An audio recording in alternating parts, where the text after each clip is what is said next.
జిల్లా ఇన్ఛార్జి మంత్రుల వ్యవస్థ కాంగ్రెస్ పార్టీకి తలనొప్పిగా మారిందా? తమని జిల్లా ఇన్ఛార్జి మంత్రి బాధ్యత నుంచి తప్పించమని మంత్రులు పీసీసీ చీఫ్ను విన్నవిస్తున్నారా?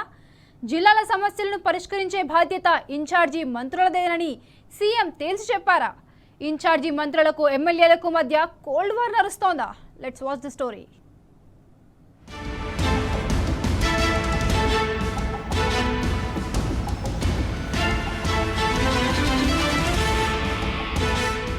కాంగ్రెస్ ప్రభుత్వం ఏర్పడగానే ఉమ్మడి జిల్లాలకు ఇన్ఛార్జి మంత్రులను నియమించారు. దీంతో జిల్లాలో అభివృద్ధి పనులు వేగంగా జరుగుతాయని ప్రభుత్వం భావించింది. బాధ్యతలు ఇవ్వగానే జిల్లాల ఇన్ఛార్జి మంత్రులు హడావిడి చేశారు. జిల్లా అధికారులతో రివ్యూలు నిర్వహించి జిల్లాల పరిస్థితి, చేపట్టాల్సిన అభివృద్ధి కార్యక్రమాలు తదితర అంశాలపై అధికారులకు దిశానిర్దేశం చేశారు. అయితే ప్రస్తుతం ఇన్ఛార్జి మంత్రులు కనీసం జిల్లా మొహం కూడా చూడటం లేదని విమర్శలు వస్తున్నాయి.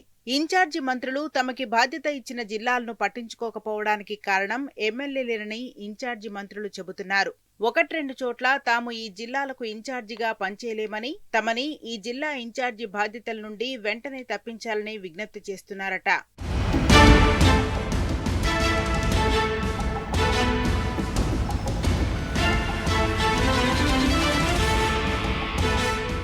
ఉమ్మడి ఆంధ్రప్రదేశ్లో జిల్లాలకు ఇన్ఛార్జి మంత్రుల పద్ధతి ఉండేది. జిల్లాలో ఏ అభివృద్ధి కార్యక్రమం చేపట్టాలన్నా ఇన్ఛార్జి మంత్రి అనుమతి తప్పనిసరిగా ఉండేది. అయితే బీఆర్ఎస్ హయాంలో కేసీఆర్ ఈ సంప్రదాయాన్ని ఎత్తివేశారు.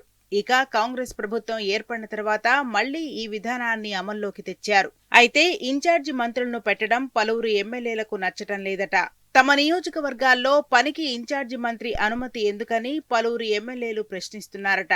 ఇన్ఛార్జి మంత్రి దగ్గరికి వెళ్లడం ఇష్టం లేని కొందరు ఎమ్మెల్యేలు ఇన్ఛార్జి మంత్రిని బైపాస్ చేసి సీఎం రేవంత్ రెడ్డి దగ్గరికి, పీసీసీ చీఫ్ మహేష్ కుమార్ గౌడ్ దగ్గరికి వెళ్లి తమ నియోజకవర్గ సమస్యలపై చర్చిస్తున్నారట.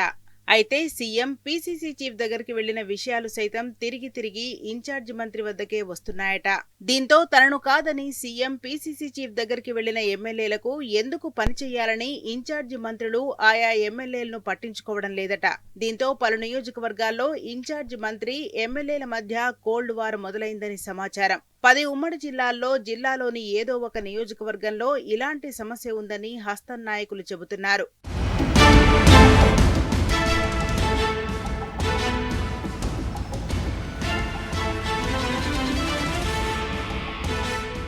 ఇక సీఎం ఆదేశాలతో అప్పుడప్పుడు నిర్వహించే జిల్లా అభివృద్ధి రివ్యూలు సైతం రాజకీయ రంగును పులుముకుంటున్నాయట.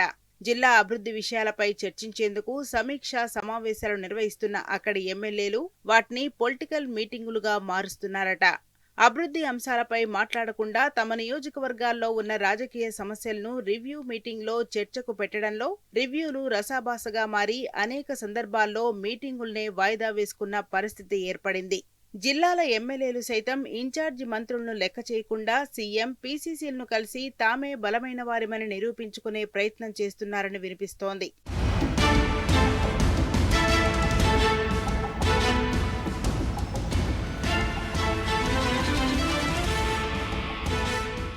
జిల్లా ఇన్ఛార్జి మంత్రులు, ఎమ్మెల్యేల మధ్య ఏర్పడుతున్న మాటల యుద్ధంపై పూర్తి సమాచారం ఇటు సీఎం రేవంత్ కు, అటు పీసీసీ చీఫ్ కి ఎప్పటికప్పుడు సమాచారం అందుతోందని సమాచారం. అయితే జిల్లా సమస్యలపై CM Revanth, PCC chief Mahesh Goud involve అయితే మిగతా జిల్లాల వారు సైతం తమ దగ్గరకే వస్తారని, ఇది మరిన్ని సమస్యలకు దారితీస్తోందని సీఎం రేవంత్ భావిస్తున్నారట. జిల్లాల సమస్యలు జిల్లా స్థాయిలోనే పరిష్కారం జరగాలని సీఎం, పీసీసీ చీఫ్ భావిస్తున్నారట.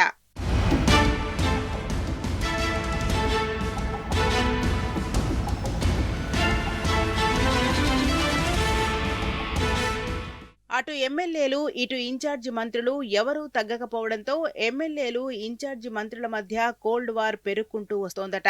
జిల్లా అభివృద్ధి పనులతో పాటు జిల్లాలో పార్టీ ఇబ్బందులను అధిగమించి సమస్యలకు చెక్ పెడతారని పార్టీ భావించి ఇన్ఛార్జి మంత్రులను నియమించగా ఆ ఇన్ఛార్జి మంత్రుల వ్యవస్థనే ఇప్పుడు పార్టీకి తలనొప్పిగా మారిందట.